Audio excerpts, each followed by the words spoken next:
Bonjour, dans la vidéo de cette semaine, je vous propose visite de deux colonies. La première, c'est la visite d'une ruche pour contrôler est-ce que j'ai de la ponte et est-ce que j'ai la reine. Les deux, c'est l'idéal. La deuxième, c'est une ruche de production où j'ai retiré la hausse tardivement pour laisser un maximum de temps la nourriture aux abeilles parce que nous, dans la région sud-est, on a eu de très gros creux de mielés. Donc, il faut que je fasse une visite complète. Allez, je lance l'intro et je vous retrouve.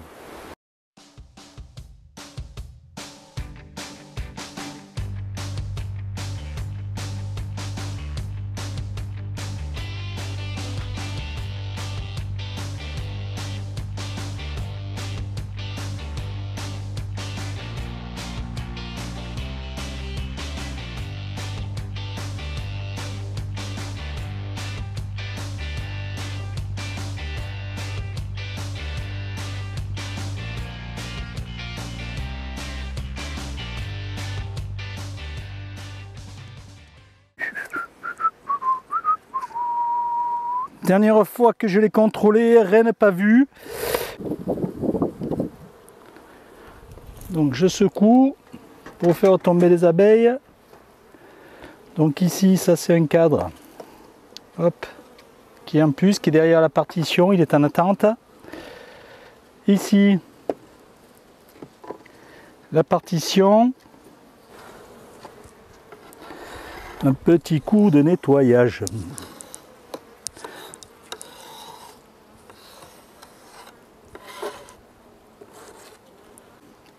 Donc ici, ça c'est un cadre à mâle que j'avais laissé parce qu'il y avait des provisions. Je vais le laisser encore un peu. Hein. Voilà. Vous voyez, sur la partie mâle, d'ailleurs, je pourrais l'enlever, la partie mâle. Hein. Ici, vous voyez qu'elles ont rempli. Bon, ça je ferai une autre fois, mais de toute façon, je vais le retirer ce cadre. Hein. Je le laisse pour l'instant. C'est pas gênant pour l'instant. Donc ici, on a aussi... Alors, miel, nectar jusqu'ici et toute cette partie, c'est du pollen. Donc ça, c'est pas mal. C'est pas mal du tout. Et sur l'arrière, du miel et du nectar. Ah, c'est un cadre qui est plein aux trois quarts. Hein, donc c'est pas mal du tout. Pourquoi? Que je vous explique. Donc, parce que ici, là, je pense qu'on doit avoir du couvain. En bordure du couvain, on trouve des provisions miel et du pollen. N'oubliez pas qu'il faut les deux. Il ne faut pas que du miel, il ne faut pas aussi du pollen, parce que si vous avez que beaucoup trop de pollen, les abeilles vont mourir de faim si elles n'ont pas assez de miel en réserve. Donc ici, on trouve du couvain. Donc ici, du miel, du couvain naissant. Sur le haut, du nectar, ils sont en train de remplir. Et ici, vous voyez du pollen ici et ici. On voit que la lanière est bien positionnée. Et là où c'est né, ça n'a pas été pour l'instant repondu. Et sur l'autre côté, n'essayez pas de faire tomber la lanière.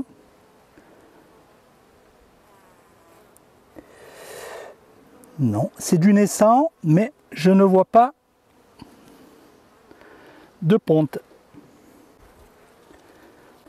Bon, mais là c'est bon, là il y a de la ponte, il y a des œufs, donc la reine, elle y est, c'est sûr, elle y est. Donc ici, lanière est bien sur le couvain. Couvain naissant, on voit qu'il y a des larves, qu'il y a des nymphes, qu'il y a des œufs, il y a de tout, et un petit peu de provision sur le haut du cadre, mais pas énormément. Et sur l'autre côté, c'est pareil. Voilà. Ce qui arrive souvent, voilà, ce que je vous disais, les lanières le tombent. Donc, je vais la récupérer. Hop. Il n'y a pas la reine. Je vais le poser là 2 secondes. Et je mets la main dedans pour les récupérer. Hop, je vais mettre un gant.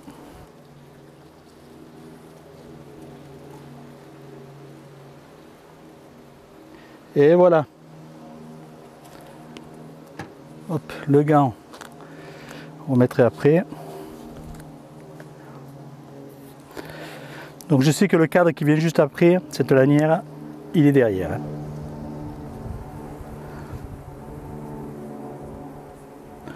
Donc ici, avec miel, couvain, il n'y a pratiquement pas de pollen, il y a des œufs.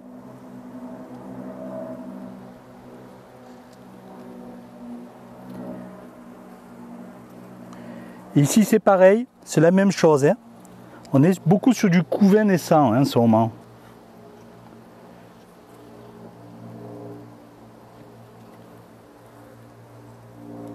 Ah, c'est beaucoup plus lourd.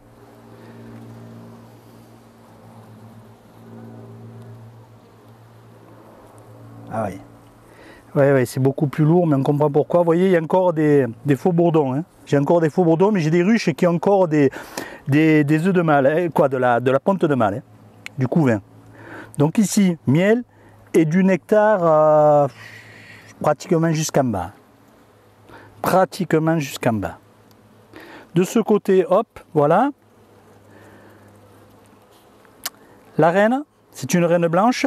Ici, miel, nectar, et il y a beaucoup de pollen aussi. Hein. Donc là, il y a quand même de la réserve. Et maintenant, ce qu'il faudrait qu'elle fasse, c'est rajouter de la réserve sur le haut des cadres. Il en manque encore pour passer l'hiver, hein. C'est pas encore suffisant. Mais elle n'est pas manquée, que ce soit de miel. Ouais, celui-là, il est bien plein, oui. Voilà. Vous voyez? Ça, c'est un cadre qui est bien plein. Et ici, c'est pareil. Parce que ici, c'est du miel et c'est rempli un nectar jusque là. Hein. Donc, ce cadre, il est plein, on va dire, de miel. Donc, je remets le cadre en place.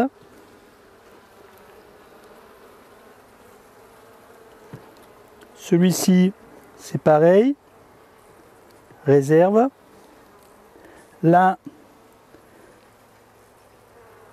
c'est du couvain. Ensuite, je ramène l'autre cadre que j'ai enlevé. Je vais mettre la lanière ici. Pourquoi? Parce que j'ai du couvain ici, j'ai du couvain ici, j'ai du couvain ici. Donc, il sera bien positionné sur...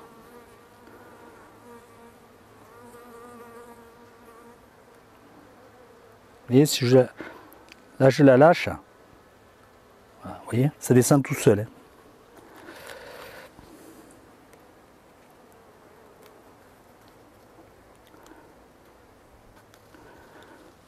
Ça y est, elle est remise en place. On va essayer de ne pas faire tomber celle d'après.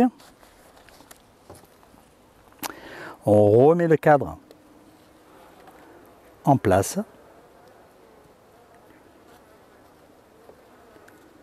Donc ça, c'est une ruche. C'est une ruche de prod, qui était un prod cette année, et que j'ai divisée. Donc il y a l'autre partie qui est juste à 5-6 mètres devant. Là, hein. J'irai la voir tout à l'heure. Hein. J'irai la voir tout à l'heure, on verra si on filme ou si on ne filme pas. Donc ça va, là ça va passer l'hiver sans aucun souci. 1, 2, 3, 4, 5, 6. On est sur 6 cadres et demi, 7 cadres. Et ça c'est un cadre qu'il faudra que j'enlève. Je rajouterai un cadre de miel à la place. Pour l'instant je le laisse, parce que je n'avais pas prévu. Mais il faudra que je pense de le faire. Donc ici je remets en place les cadres. Je remets la partition. Hop. Le cadre ici qui est en attente. Hein. Donc rien de particulier. Hein. Vous voyez là j'ai rien à faire. Hein. Donc je vais remettre un nourrisseur. Voilà. Je mets un nourrisseur. Parce que l'autre je l'enlève, il est sale. Je vais en profiter pour le nettoyer. Donc je vais noter comme quoi j'ai bien vu la reine et je vous reprends. Sur celle-ci, j'ai un bon contrôle à faire parce que je ne sais plus trop où j'en suis. Ça fait un petit moment que je ne l'ai pas vérifié complètement. Ça a chaque fois été très succinct.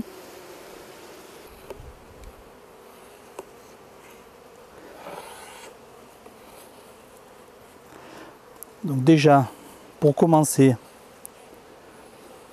je nettoie la tête des cadres. J'enlève les abeilles mortes et la propolis.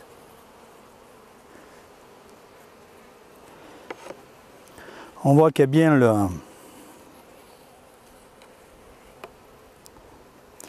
le traitement anti-varroa. Voilà, déjà c'est un peu plus clair. Donc en bout on a une partition dessus, hop.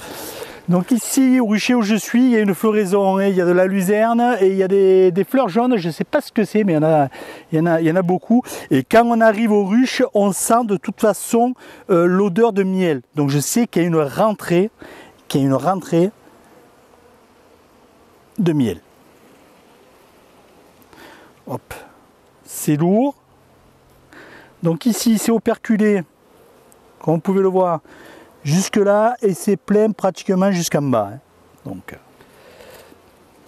et sur l'autre côté, voilà, c'est operculé jusqu'ici, et jusque là, mes doigts, vous avez du nectar comme ça, et là vous avez un petit peu de pollen, mais très peu de pollen, mais un petit peu. Donc bien regarder dans les réserves ce que vous avez. Vous devez avoir du miel et du pollen. Bien sûr, comme je vous ai déjà dit, le pollen, il en faut pour le couvain, mais il n'en faut pas énormément parce que ça n'empêchera pas la colonie de mourir de faim, même s'il y a du pollen, c'est le miel. Donc il faut des deux, mais il faut que la part de miel soit plus importante que la part de pollen.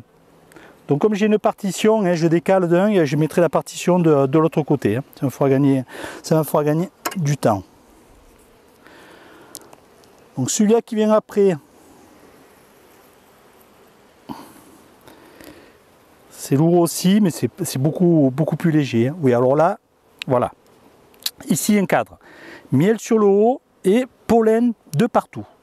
Donc là, j'ai suffisamment de pollen et j'en ai aussi de ce côté avec du miel. Donc pour cette ruche, au niveau pollen, je suis bon. Ce qu'il faut regarder, c'est que le pollen, il faut qu'il vienne contre le couvain. C'est la base. Pour pas que les abeilles aient beaucoup de trajets à faire lorsqu'il va faire froid, que la colonie va se réduire pour aller chercher le pollen. Idéalement, c'est qu'il y en ait aussi un petit peu sur tous les cadres. Mais là, je dis bien idéalement. Hein. Donc ici,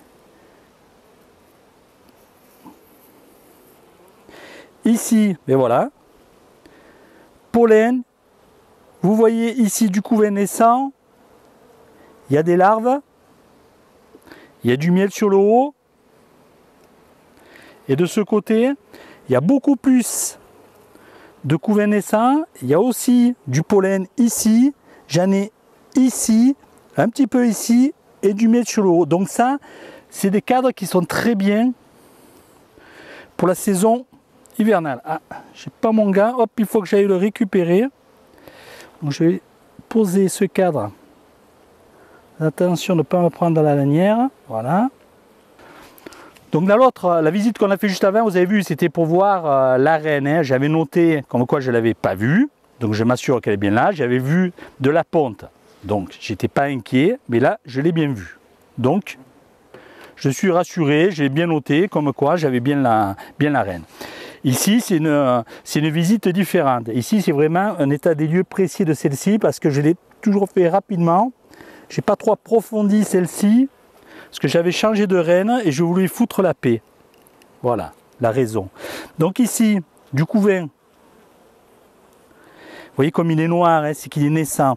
Ici, du miel sur le haut avec du pollen. Et un petit peu de pollen sur les côtés. Organisation super. Et vous avez aussi un petit peu de pollen sur le bas. Donc ça veut dire que c'est... Et ici, c'est la même chose. Hein. Donc, ce qui me fait penser que cet hiver, la colonie ne devrait pas trop souffrir. Il y a un frelon asiatique, ne devrait pas trop souffrir pour aller chercher des réserves. Parce qu'il y en a pour l'instant sur tous les cadres. On en a bien en bordure, sur la rive, et on en a sur tous les cadres, miel et pollen. Donc, hop, je me rince les mains dans l'abreuvoir des abeilles. Hop, elle est venue. Donc, on va voir si elle tombe, si elle ne tombe pas. Donc ici, une amusette. Bon, c'est vide. C'est du naissant. Ici, c'est vide. Non, c'est pas vide. Oh non, c'est du faux bourdon encore. Ici, c'est une amusette, mais là, c'était du faux bourdon. Donc sur le haut, on a du miel et du pollen. Et ici, c'est pareil, avec en plus la reine, hop, qui est ici, là-dessous. Voilà, elle passe, vous la voyez. Voilà. Donc là, je ne l'embête pas plus. C'est bon. La lanière, elle suit.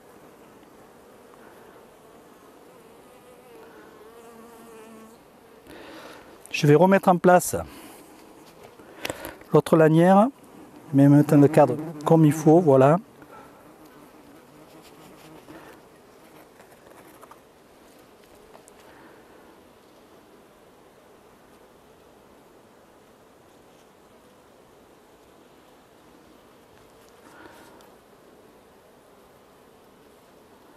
Alors, pour le frelon asiatique, j'ai pas été très fort, je me suis fait piquer par un frelon asiatique sur le pied. Je l'ai tapé avec ma raquette, bon, mais c'est bien fait pour moi. Hein. Ce que je vais voir à côté, c'est la chose qu'il ne faut pas faire. J'étais torse nu, j'étais en short, j'étais en claquette et j'étais sur le rucher d'élevage, donc je faisais une visite. Un frelon asiatique, j'ai tapé dessus ma raquette, il est tombé sur mon pied et entre ma claquette et il m'a piqué. Il m'a piqué. Bon après, comme je suis quand même habitué de me faire piquer par les abeilles, hein, parce que même si elles ne sait pas, elles piquent. Hein, elles piquent. Ça n'a pas enflé, rien. Comme pas plus qu'une abeille.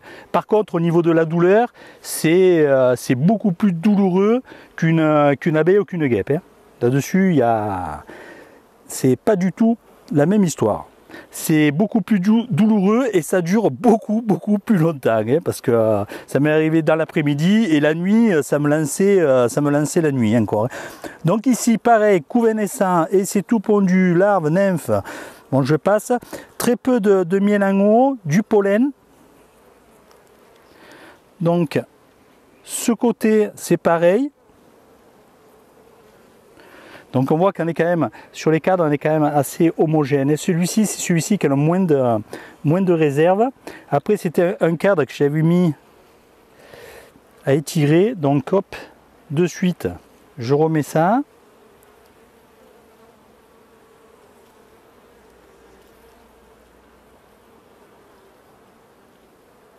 Voilà, et comme ça, je peux quitter le gant.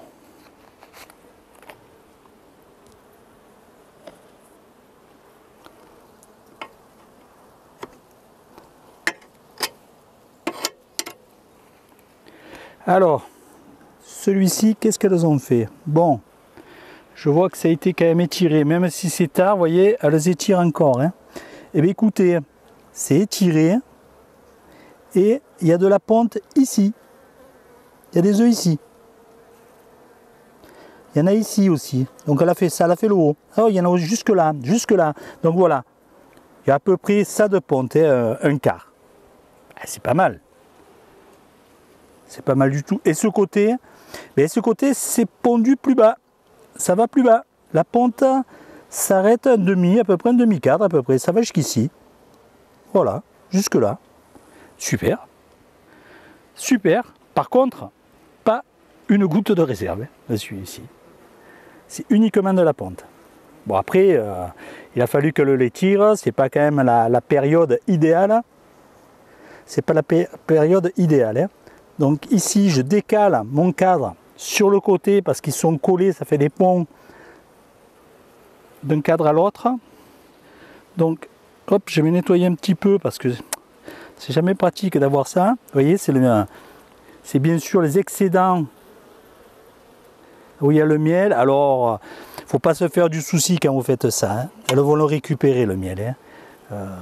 Mais il faut qu'on arrive à sortir les cadres facilement. Voilà.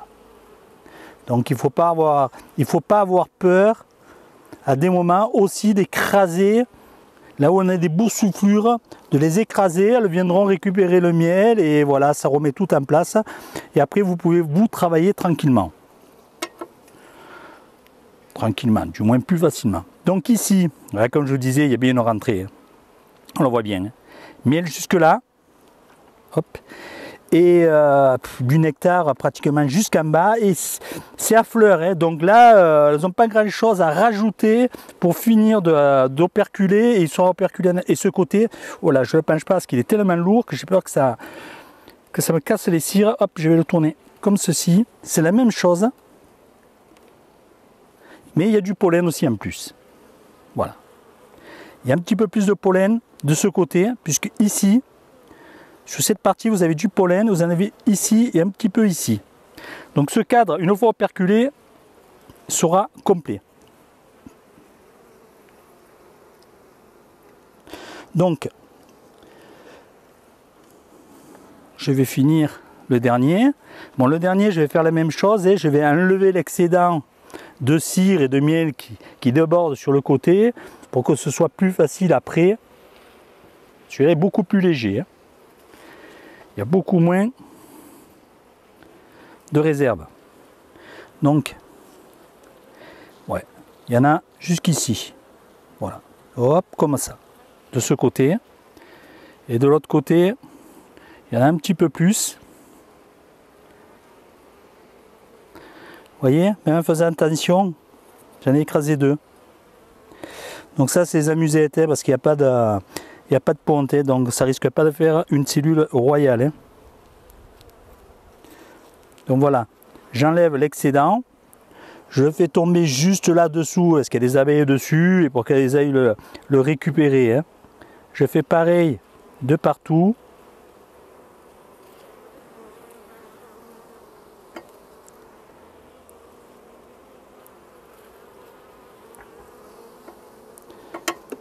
Et comme ça, la prochaine fois que je retire les cadres, ça sera beaucoup plus facile.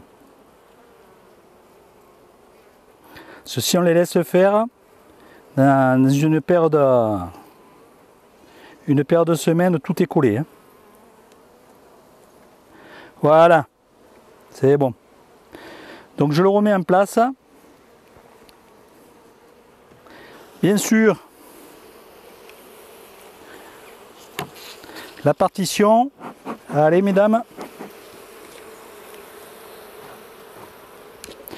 je referme et on fait un point rapide. Voilà, ça y est, elle est fermée, on fait le bilan. Donc sur cette ruche, ça fait longtemps que je n'avais pas contrôlé précisément. J'ai mis le traitement anti-varroa juste en décalant les cadres et en regardant où il y avait le couvain pour mettre mes lanières, mais j'étais pas allé plus loin. Donc là, j'ai fait une visite beaucoup plus sérieuse. Donc qu'est-ce que j'ai contrôlé? J'ai regardé l'état des réserves, j'ai regardé miel et pollen. On a du miel et du pollen des deux côtés de la ruche en bordure du couvain. On a même du miel et du pollen sur les cadres, sauf un cadre qu'elle vient d'étirer qui est complètement sec. D'accord? Elle vient de les tirer et il est pondu. C'est des œufs. On a vu la reine, on a vu la ponte. J'ai rien vu d'anormal au niveau des abeilles. J'ai rien vu d'anormal au niveau du couvain. Il n'y a pas de signe de maladie.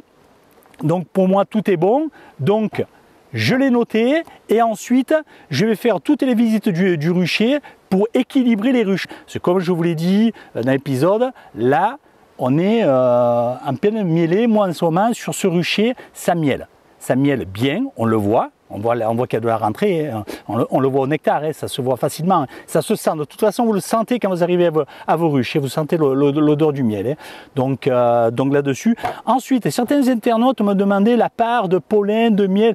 En fait, du pollen, si vous avez un demi-cadre, complet de pollen dans votre ruche, idéalement c'est qu'il soit séparé en deux pour que vous en ayez des deux côtés du couvain, hein, parce que dans l'hiver le couvain va se réduire, il va se déplacer, et si vous en avez des deux côtés, voire sur les cadres aussi où il y a déjà de la ponte, c'est l'idéal, parce qu'au moins elles auront les provisions à disposition et très près pour qu'elles puissent, quand elles est en grappe, se nourrir et nourrir le couvain. Hein.